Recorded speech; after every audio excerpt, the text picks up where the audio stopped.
Hi Year 10, we're going to look at a different type of equation called a cubic equation.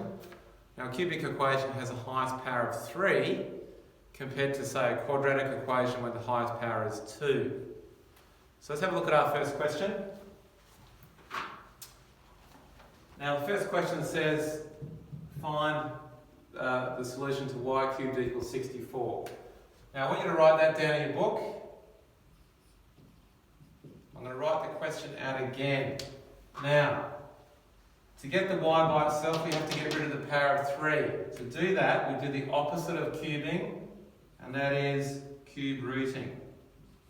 Okay? So we take the cube root of both sides. Now, the cube root undoes the power of 3, and then you need your calculator for this next step. Now, you need to use the cube root button on your calculator. The cube root button is just above the square root button in orange. Okay, so shift, now, cube root, and then 64 equals. You get 4.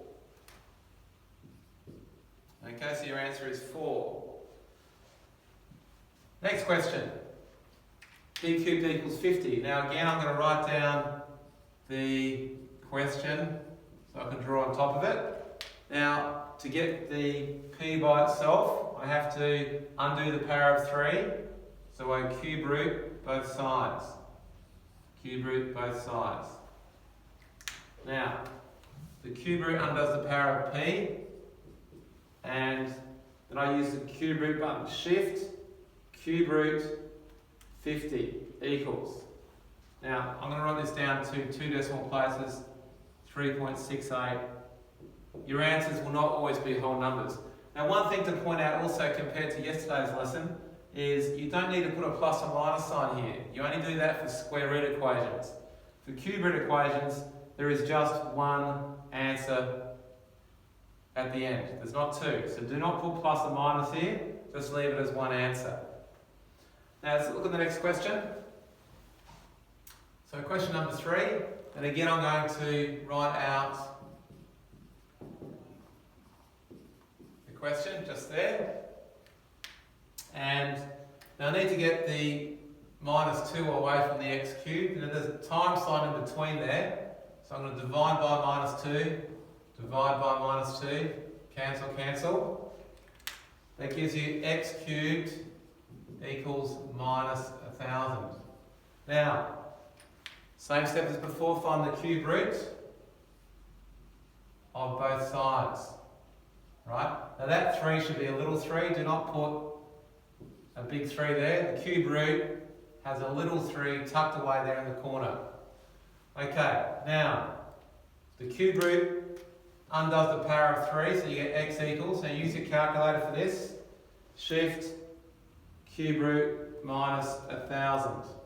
That gives you negative 10. Okay? And one thing to point out is you can find the cube root of a negative number, but you can't find the square root of a negative number. We're going to look at that after these examples. Now, next question. So copy all that down and try this question by yourself, number 4. See how you go. So pause the video. Now, 11x cubed minus 102 equals 0. I'll write the question out again. And then I'm going to add 102 to both sides. Whoops, add 102 to both sides. That gives you 11x cubed is equal to 102. Then divide both sides by 11. Cancel that. And then you're going to have x cubed equals 102 divided by 11. That does not simplify to a whole number when you cube root it. Now cube root both sides.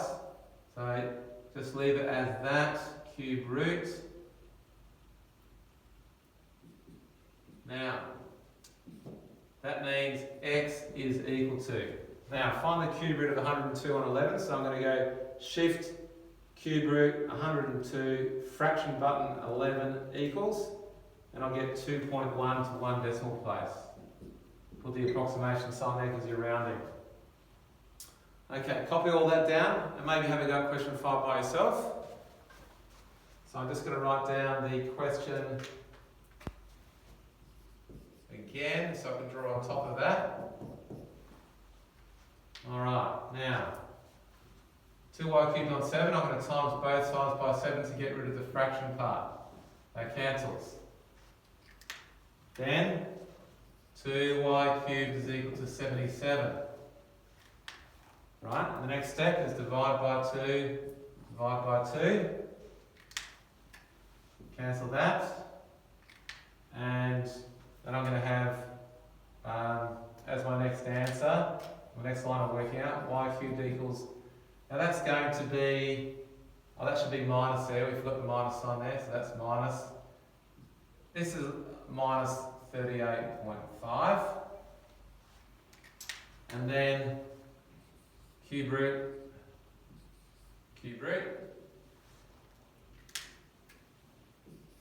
Okay, now, the cube root of minus 38.5 equals negative 3.4 to 1 decimal place.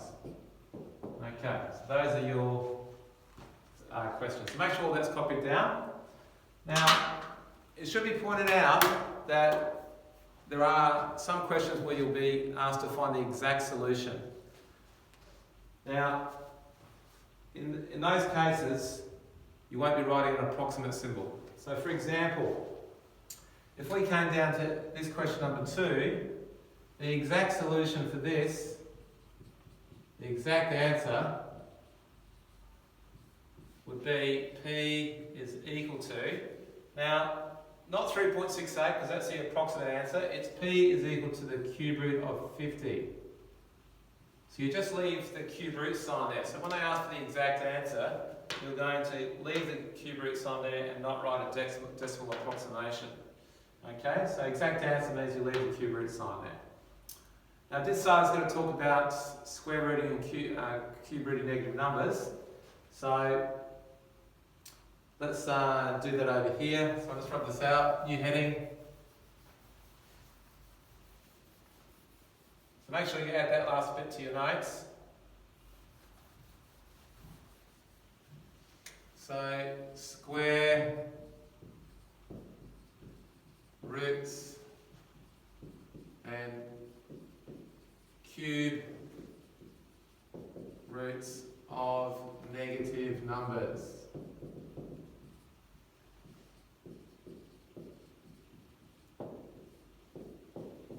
Okay. Now, first one, find the square root of negative 4. Now this means find a number which when multiplied by itself gives negative 4. Well, there is no number, is there? So 2 2 is a positive 4, that doesn't work. Negative 2 times negative 2 is also a positive 4, that doesn't work. So in actual fact, there is no solution. Right? You can try that on your calculator, try and find the square root of negative 4, you'll get an error.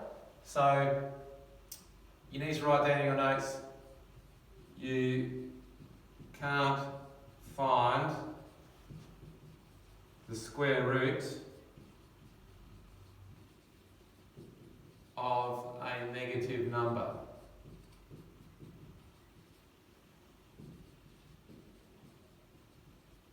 Okay, and what about a cube root of a negative number? Let's look at that. So number 2, find the cube root of negative 8.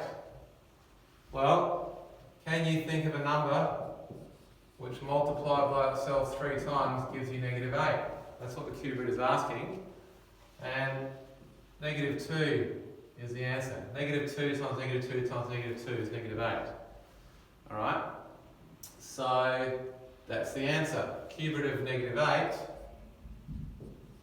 equals negative 2. You can try that on your calculator as well. So you can find the cube root of a negative number, but you can't find the square root of a negative number. Right? So let's write that down. You can find the cube root of a negative number.